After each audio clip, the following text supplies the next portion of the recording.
This story is titled, My Mother-in-Law Has Been Secretly Replacing My Daughter's Clothes with Cheaper Versions and Keeping the Originals. And when I confronted her, she said I'm being ungrateful. Hey Reddit, I'm a 31-year-old woman and I'm writing this because I genuinely feel like I'm losing my mind and I need outside perspective on whether I'm overreacting or if this situation is as messed up as I think it is. My husband thinks I'm making a big deal out of nothing. My mother-in-law is playing the victim and I'm questioning my own sanity at this point. Let me start with some background. I've been married to my husband Jason for 6 years now and we have a 4-year-old daughter named Claire. Jason and I both work full-time. I'm a graphic designer and he's an engineer, and we do pretty well financially. Not wealthy by any means, but comfortable enough that we can afford nice things for our daughter without really stretching our budget. We live about 20 minutes away from Jason's parents, and his mom, let's call her Linda, has always been very involved in Claire's life. When Claire was born, Linda immediately positioned herself as the primary grandmother, the one who would be most present and helpful. My own parents live across the country, so they only see Claire a few times a year, which made Linda's enthusiasm seem like a blessing at first. She offered to babysit whenever we needed, wanted to be involved in every milestone, constantly asked for photos and updates. I thought it was sweet that she was so devoted to her granddaughter. Linda watches Claire 2 days a week while Jason and I are at work. We pay her for this, which was actually her suggestion. She said she wanted to treat it like a real job, be reliable and professional about it, and we were happy to compensate her for her time.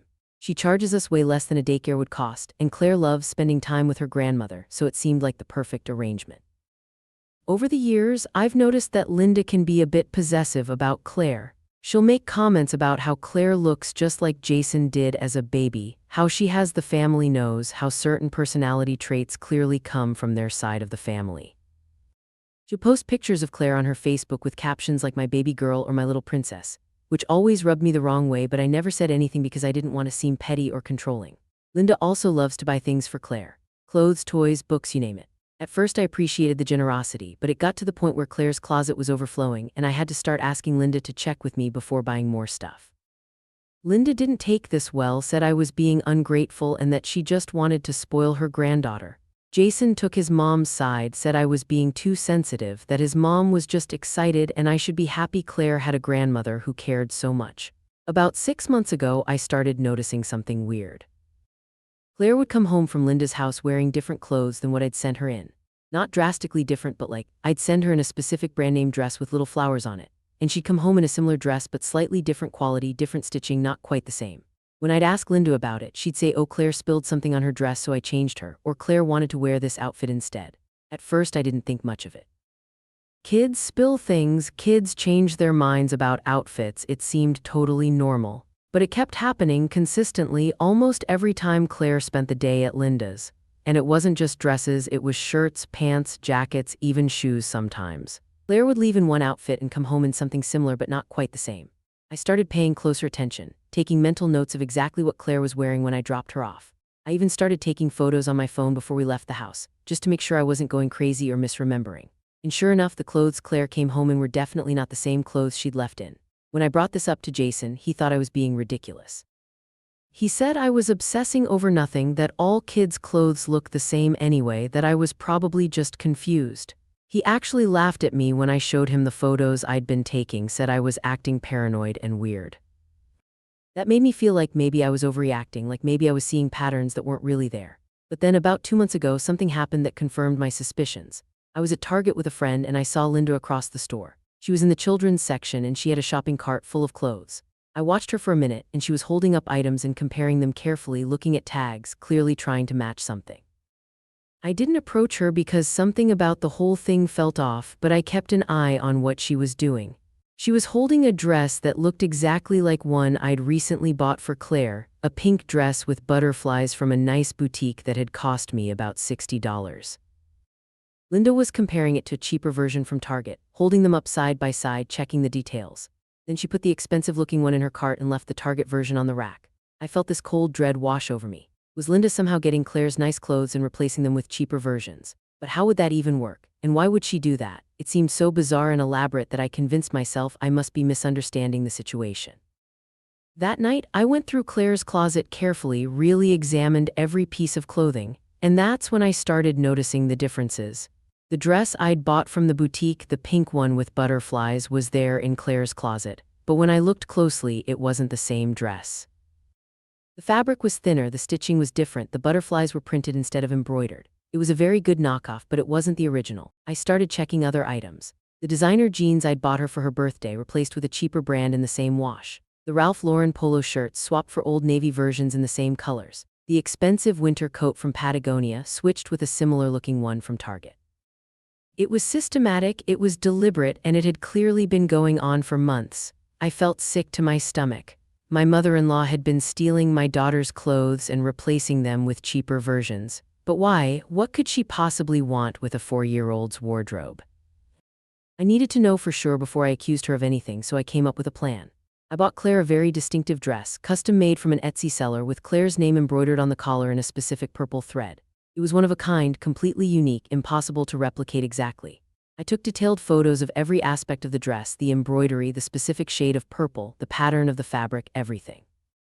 The next time Claire went to Linda's house, I dressed her in the custom dress. I told Linda it was a special dress, that I'd had it made specifically for Claire, really emphasized how unique and special it was.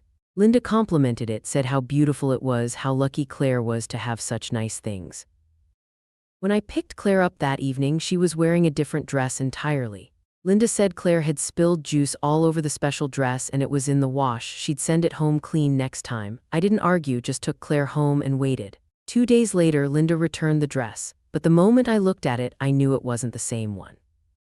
The embroidery was similar but not identical. The purple thread was a slightly different shade, and when I looked at the photos I'd taken, I could see clear differences in the stitching pattern. Someone had tried to recreate the dress, had done a pretty good job, but it wasn't the original. I finally had proof. Linda was definitely taking Claire's clothes and replacing them with knockoffs. Now I needed to figure out why, and I needed to confront her about it. But I knew I had to be smart about it, because if I accused her without hard evidence, she'd just deny it and I'd look crazy. I decided to do some detective work before confronting Linda directly. I needed to understand the scope of this and figure out what she was doing with the original clothes. So I started by checking online marketplace sites like Poshmark, Mercury, and Facebook Marketplace, searching for children's clothes in Claire's size from the brands I knew were missing. And that's when I found it. A Poshmark account under the name Linda Loves to Shop, with dozens of listings for children's clothing, all in Claire's size, all brands I recognized as things I'd bought for my daughter. There were photos of the clothes laid out on what looked like Linda's guest bed, the same floral comforter I'd seen when visiting her house. The descriptions were detailed, mentioning that the clothes were gently used, from a smoke-free home, excellent condition. I felt like I'd been punched in the gut. My mother-in-law wasn't just taking Claire's clothes, she was selling them online for profit. I scrolled through her entire shop and there must have been 50 or 60 items listed, probably thousands of dollars worth of clothing that I had purchased for my daughter. The custom dress wasn't listed yet, but I had no doubt it would be soon. I took screenshots of everything, every listing, every photo, every description. I checked the account's sales history and saw that Linda had been doing this for at least 8 months, had sold hundreds of items, had perfect 5-star reviews from buyers. This wasn't a one-time thing or a mistake, this was a sustained operation. She'd been systematically stealing from us and profiting off of it. I sat on this information for a day, trying to figure out how to handle it. I knew I needed to tell Jason, but I also knew he'd probably defend his mother, say there must be some explanation. I needed to present this in a way that was undeniable, that didn't leave room for excuses or justification. That evening, after Claire was in bed, I sat Jason down and showed him everything. The photos I'd taken of Claire's original clothes, the knockoff versions currently in her closet, the Poshmark account, the listings, the sales history. I walked him through the timeline, showed him the custom dress situation, made it clear that this was deliberate and ongoing. Jason's reaction wasn't what I expected. He was quiet for a long time, just staring at the evidence on my laptop screen. Then he said, "There has to be an explanation. My mom wouldn't do this. Maybe someone hacked her account, maybe it's a different Linda." I pointed out that the photos were clearly taken in his mother's house, that the address listed for pickup was his parents' address, that the account had been active for months. He couldn't deny any of that, but he still seemed reluctant to believe his mother would do something like this. "Why would she do this?" he kept saying. "We pay her to watch Claire, she doesn't need money. This doesn't make sense." I didn't have an answer for the why, only the evidence of what was happening. I told Jason that we needed to confront Linda, that we needed to stop letting her watch Claire until this was resolved, that this was a serious violation of trust. Jason agreed to talk to his mother, but he wanted to do it alone, said I'd be too emotional and it would turn into a fight.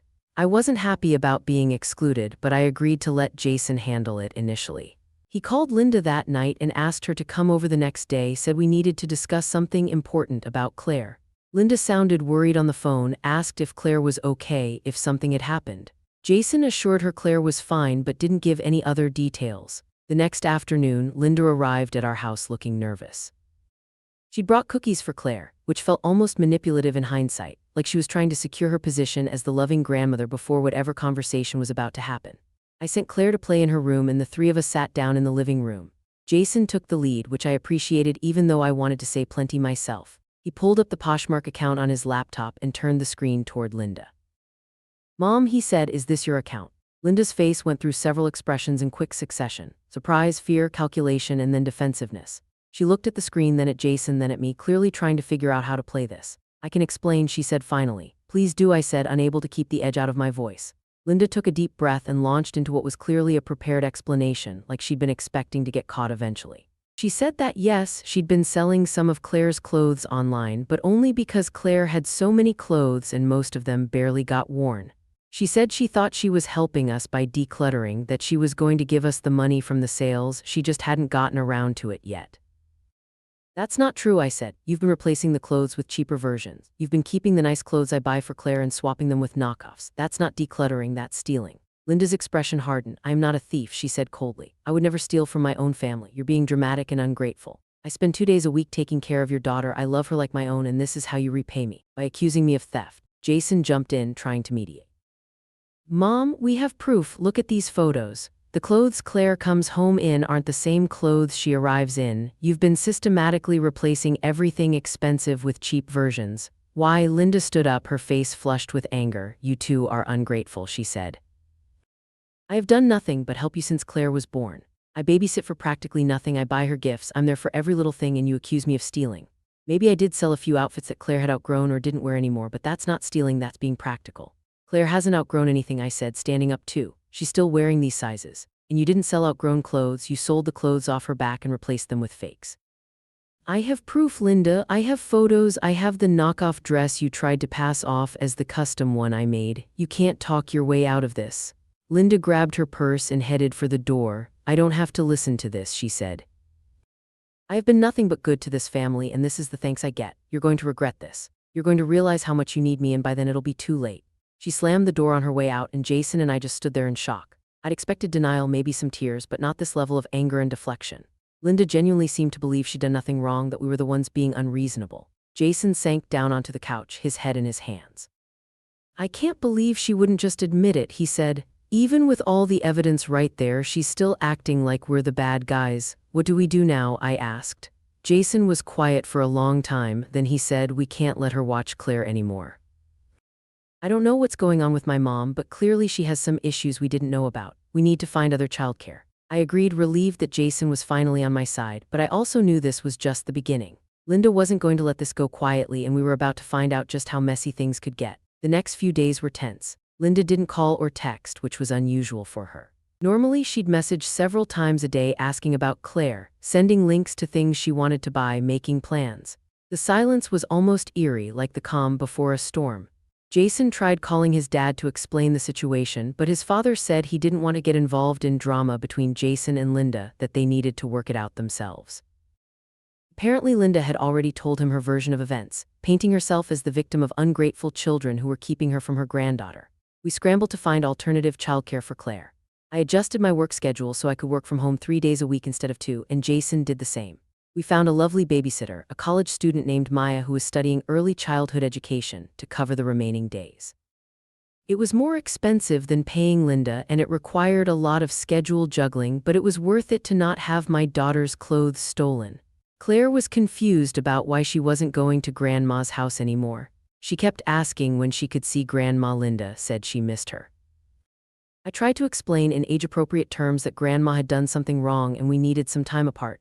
But how do you explain to a 4-year-old that her grandmother is a thief? About a week after the confrontation, I started getting messages from Jason's extended family. His aunt called to tell me I was being cruel to Linda, that family should stick together, that I was being materialistic and petty. His cousin sent me a long Facebook message about how much Linda loved Claire and how I was damaging their relationship over clothes. Even Jason's brother, who we weren't particularly close with, reached out to say I should apologize to Linda and let her see Claire. Clearly, Linda had been working the family grapevine, telling everyone her version of the story and positioning herself as the wronged party. Jason tried to defend us, explain the actual situation to anyone who would listen, but most of his family seemed to believe Linda's narrative. After all, why would a grandmother steal from her own grandchild? It seemed too bizarre to be true. The social pressure was intense. I started getting calls from family members I'd only met a handful of times, all urging me to reconcile with Linda for Claire's sake.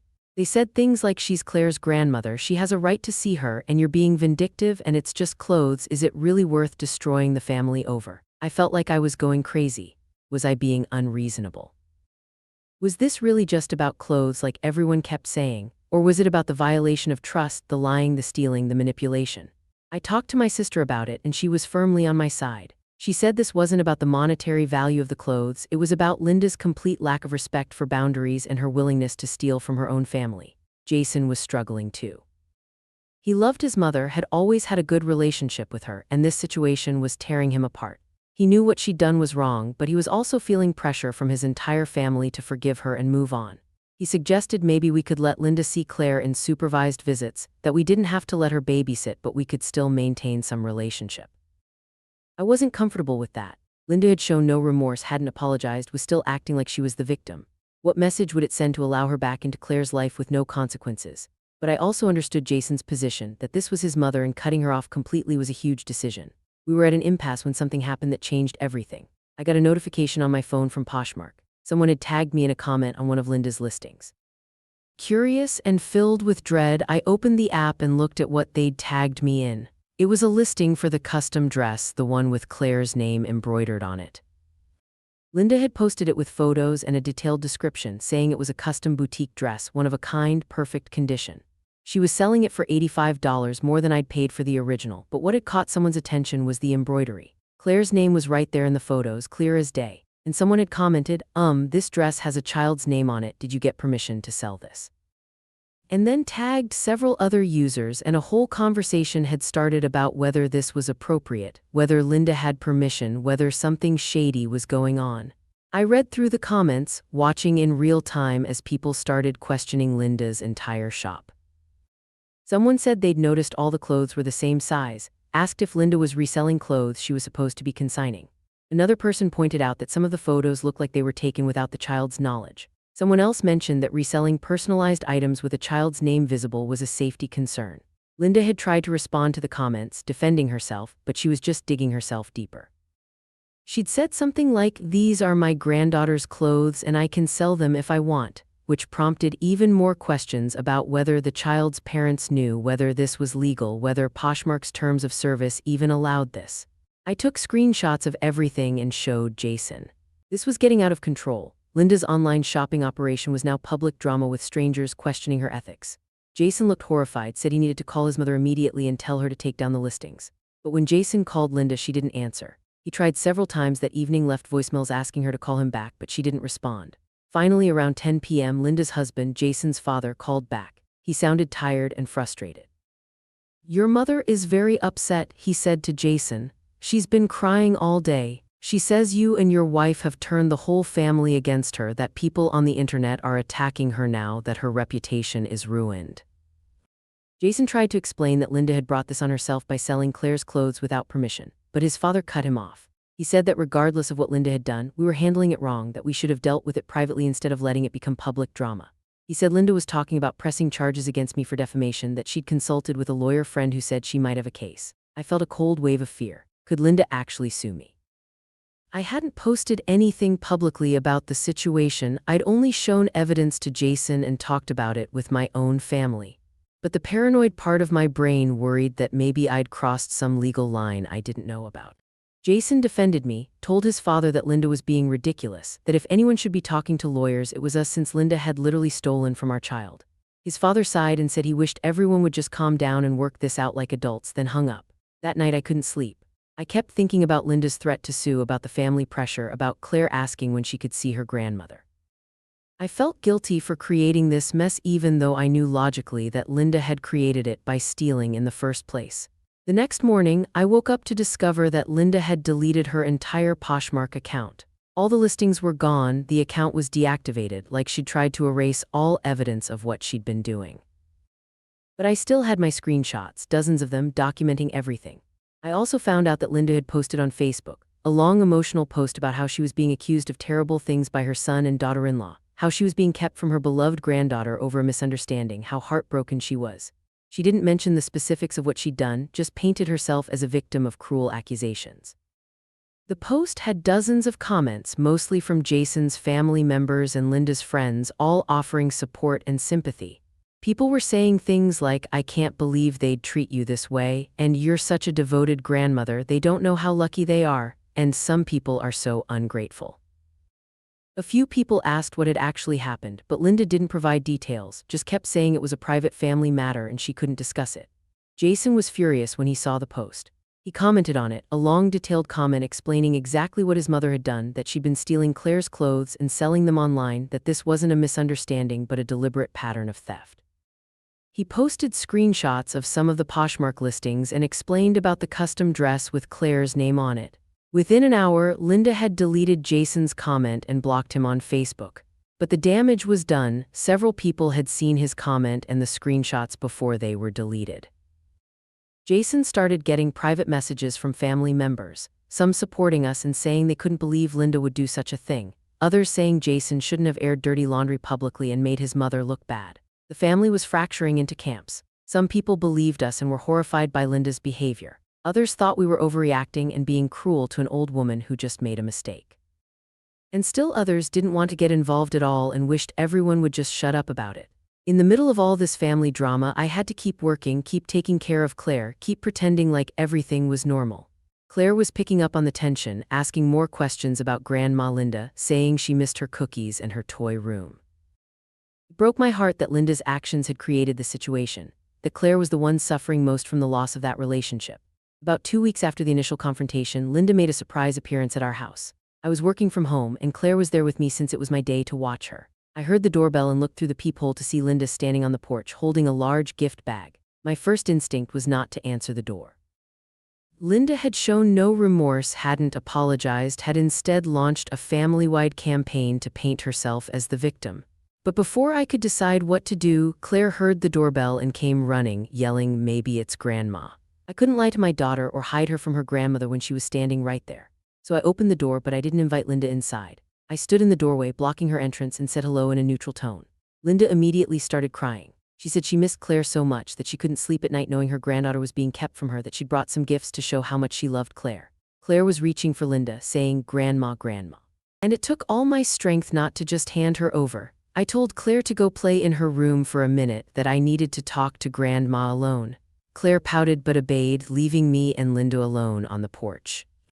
Linda immediately switched from crying to angry, her tears shutting off like a faucet. "You're poisoning my granddaughter against me," she hissed. "You're turning Jason against me. You're destroying my family because you're materialistic and petty." I took a deep breath, trying to stay calm. "Linda, you stole from us. You stole clothes I bought for Claire and you sold them for profit. That's not being materialistic, that's having basic boundaries. You've shown no remorse, you haven't apologized, you've instead told everyone who will listen that you're the victim here." "Those were just clothes," Linda said. "They're things, they're replaceable. But I'm Claire's grandmother, that relationship isn't replaceable. You're hurting Claire by keeping her from me over something so trivial." "It's not trivial," I said. "It's about trust. It's about respect. You violated both of those things and you don't seem to think you did anything wrong. Until you can acknowledge what you did and genuinely apologize, I'm not comfortable having you around my daughter." Linda's face twisted with rage. "You can't keep me from her," she said. "I have grandparents' rights, I can get a lawyer, I can fight this. You'll regret this, you'll see." She shoved the gift bag at me, turned around, and stormed off to her car. I stood there holding this bag of gifts, watching her drive away, feeling shaken and upset. I looked inside the bag and found toys, books, and clothes for Claire. Expensive clothes, designer clothes. Clothes that I suspected Linda had bought with the money she'd made selling Claire's original clothes. I felt sick. Linda still didn't get it, still didn't understand why what she'd done was wrong. She thought this was about money or possessions, when really it was about the betrayal, the lying, the complete disregard for our boundaries as Claire's parents. I called Jason at work and told him what had happened. He was quiet for a long time, then said, "She mentioned grandparents' rights. Do you think she'd actually try to sue for visitation?" I didn't know. I'd heard of grandparents' rights cases but didn't know much about how they worked. Jason said he'd look into it, maybe consult with a lawyer just to understand what Linda could potentially do. That evening, Jason came home with information. He'd called a family law attorney during his lunch break and had a preliminary conversation about grandparents' rights. The good news was that in our state, grandparents can only petition for visitation if the parents are divorced, one parent is deceased, or if the grandparent had an existing relationship with the child that was being unreasonably terminated. The attorney said that Linda might try to argue that last point, that she'd had a strong relationship with Claire and we were terminating it unreasonably. But given the circumstances, the theft and the documented evidence we had, any judge would likely side with us. Parents' rights trump grandparents' rights in almost all cases, especially when there's a legitimate reason for limiting contact. This information was reassuring but also stressful. The fact that we even had to think about legal action against Jason's own mother was surreal. This had escalated so far beyond what I'd ever imagined when I first noticed those clothes being swapped. Jason suggested we send Linda a formal letter, something in writing that documented our position and gave her one last chance to apologize and respect our boundaries. If she didn't respond appropriately, we'd have that letter as evidence that we'd tried to resolve things reasonably if it ever went to court. So I drafted a letter and Jason edited it, and we sent it certified mail to Linda and her husband. In the letter, we outlined exactly what Linda had done, the evidence we had, and the impact it had on our trust in her. We said we were willing to slowly rebuild a relationship if Linda would acknowledge what she'd done, apologize sincerely, and respect our boundaries going forward. We said this wasn't about punishing her but about protecting our daughter and our family. We also made it clear that any future relationship would be supervised, that Linda would not be alone with Claire until we'd rebuilt trust over time, and that any attempts to undermine our authority as parents or continue the manipulative behavior would result in permanent termination of contact. It was a harsh letter, but it needed to be. We tried talking to Linda in person and she'd responded with rage and deflection. Maybe having it in writing, something she could read and process without the emotional intensity of a face-to-face conversation, would help her understand the seriousness of the situation. We waited for a response to the letter. Days passed with no word from Linda, then a week, then 2 weeks. The silence was somehow worse than the conflict had been, this sense that something was brewing but we didn't know what. In the meantime, life continued. Claire adjusted to Maya, the new babysitter, and seemed happy with the new arrangement. She still asked about Grandma Linda occasionally, but less and less as time went on. Kids are resilient like that, they adapt to new normals quickly. Jason and I were doing okay too. If anything, this whole situation had brought us closer together. Jason had initially been defensive of his mother, but once he'd seen all the evidence and witnessed her behavior, he'd fully supported my position. That solidarity meant everything to me. Then, exactly 3 weeks after we sent the letter, we got a response. But it wasn't from Linda, it was from a lawyer. Linda had hired an attorney and was formally petitioning for grandparents' visitation rights. The letter outlined her claims that she'd had a substantial relationship with Claire for her entire life, that we were unreasonably denying her access, that it was in Claire's best interest to maintain a relationship with her grandmother. The letter didn't mention the theft at all, didn't acknowledge any wrongdoing on Linda's part. Instead, it painted us as vindictive parents who were using Claire as a weapon in a family disagreement. It said Linda was a loving grandmother who'd always been devoted to Claire, and that our sudden termination of contact was causing harm to both Linda and Claire. Jason was devastated. He'd known his mother was angry, but he hadn't really believed she'd go this far, actually hiring a lawyer and threatening to take us to court. This was his mother, the woman who'd raised him, and she was now treating him like an enemy. We immediately contacted the family law attorney Jason had spoken with before. We had a full consultation, brought all our evidence, the screenshots of the Poshmark listings, the photos of the original clothes versus the knockoffs, the documentation of dates and patterns.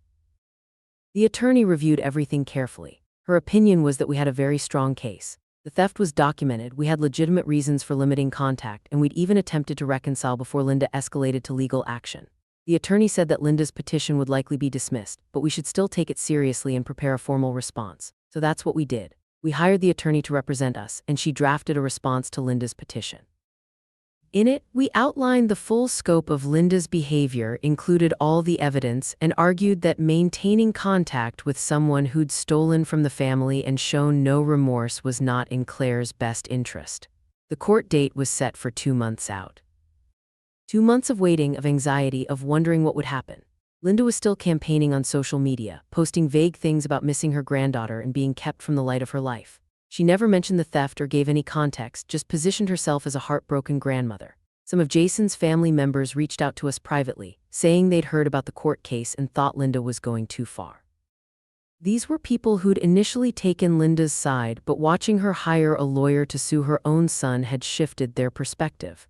They said they'd be willing to testify on our behalf if needed, to say that Linda had a history of boundary issues and controlling behavior. That was validating but also sad.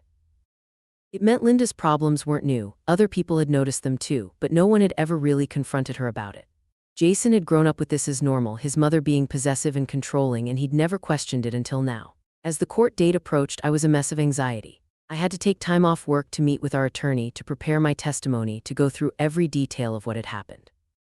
I had to explain to my boss why I needed time off, which meant telling more people about the situation.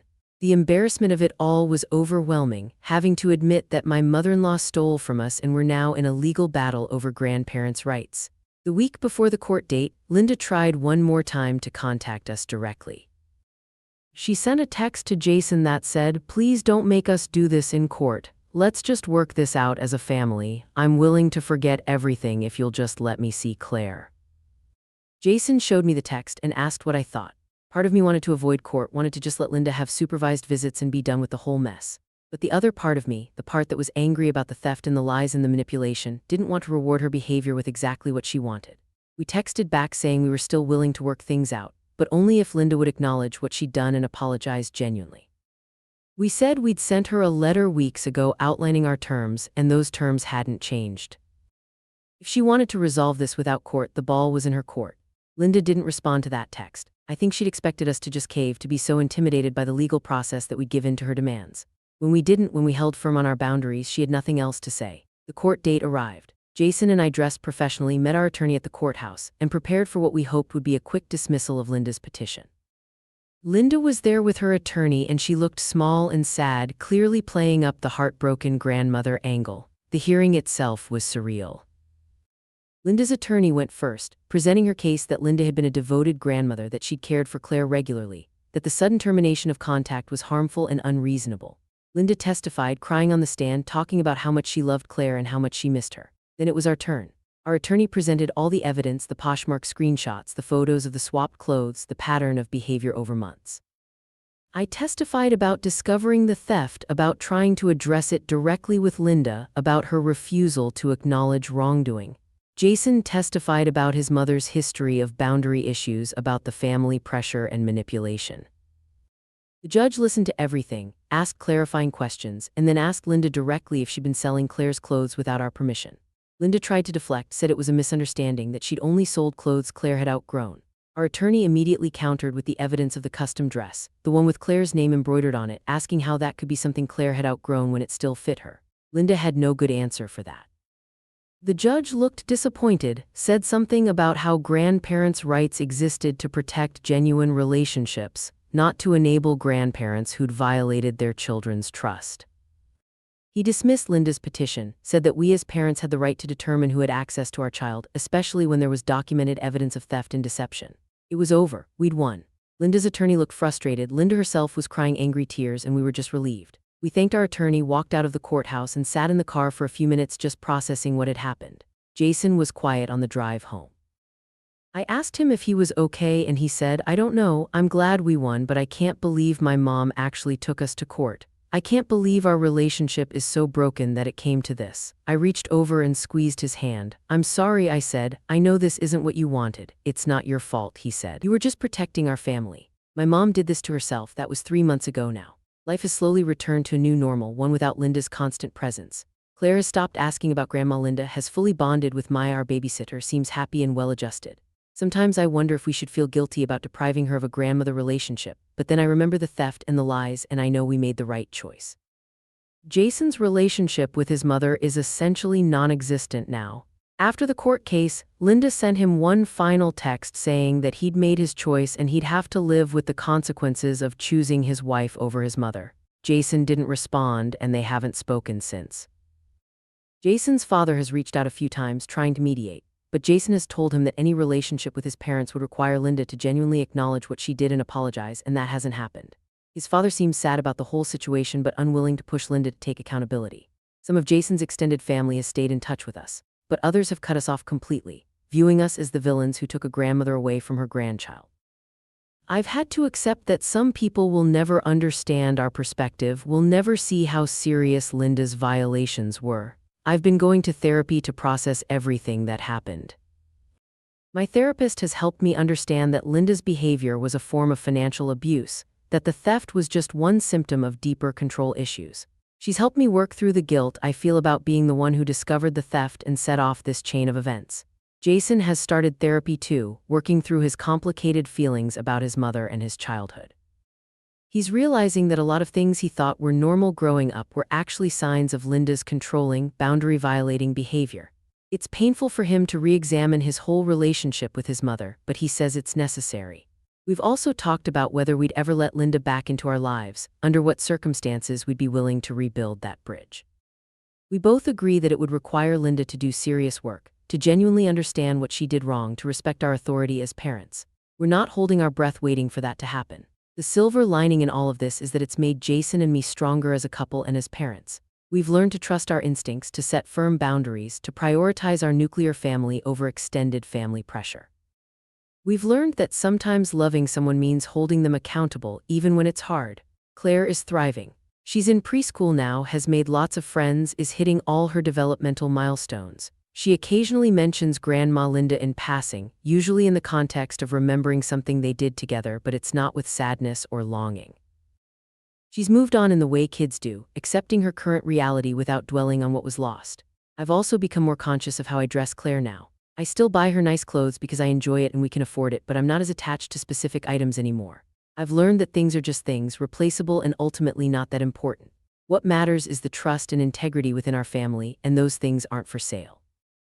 Looking back on when this all started, when I first noticed those clothes being swapped, I sometimes wish I'd confronted Linda immediately instead of gathering evidence. Maybe if I'd addressed it right away, we could have nipped it in the bud before it became this huge, family-destroying issue. But I also know that Linda's response to being confronted, the anger and deflection and refusal to take accountability, probably would have happened regardless of timing. Some people might read this story and think I overreacted, that I should have just let the clothes thing go, that maintaining Claire's relationship with her grandmother was more important than some stolen outfits. I understand that perspective, but I disagree with it. This was never just about clothes, it was about respect and boundaries and honesty. If Linda had taken Claire's clothes and asked if she could sell them, we probably would have said yes. If she'd admitted what she was doing when first confronted and apologized, we could have worked through it. But the systematic deception, the elaborate cover-up with knockoff replacements, the complete lack of remorse, those things told us that Linda didn't respect us as parents or as people. And ultimately that's what this whole situation has taught me. You can't maintain a healthy relationship with someone who doesn't respect your boundaries, no matter how much you love them or how much history you share. Sometimes the loving thing to do is to step back, to protect yourself and your family, even if that means losing a relationship you once valued. So that's my story, Reddit. My mother-in-law stole my daughter's clothes, sold them online, refused to apologize, and then tried to sue us for grandparents' rights when we set boundaries. It's been messy and painful and complicated, but we've come through it stronger and more united as a family. I still struggle with guilt sometimes, wondering if there was a better way to handle things. But then I look at Claire happy and secure, and at Jason finally free from his mother's manipulation, and I know we did the right thing. Protecting our family had to come first, even when it meant making hard choices and dealing with the fallout. If anyone reading this is dealing with a similar situation, with a family member who violates boundaries and refuses to respect your authority as a parent, I want you to know you're not alone. It's okay to set limits, it's okay to step back from toxic relationships, it's okay to prioritize your nuclear family over extended family expectations. You deserve to be respected, and your children deserve to be protected. Thanks for reading this novel of a post. Writing it all out has actually been therapeutic, seeing the whole timeline laid out from beginning to end. It helps me process everything that happened and feel confident in the choices we made. We're moving forward, building our life on our terms, and that's all we can do. Edit, wow, I didn't expect this to get so much attention. Thank you all for the supportive comments and for sharing your own stories of difficult in-law situations. It helps to know other people have dealt with similar boundary violations and come out okay on the other side. A few people have asked for updates if Linda ever apologized or tried to make amends. The answer is no, she hasn't. As far as I know, she's still telling people she's the victim in this situation. Jason's father mentioned in a recent call that Linda talks about Claire constantly, shows people photos of her from when she was younger, acts like she's still a big part of Claire's life even though she hasn't seen her in months. Someone asked if we'd ever consider supervised visits. Maybe eventually, if Linda were to genuinely apologize and demonstrate real change over a sustained period. But that would be years down the road, not something we're considering now. Claire is fine without Linda in her life, and we're not going to disrupt that stability just to make other people comfortable. Thank you again for all the support. It means more than you know.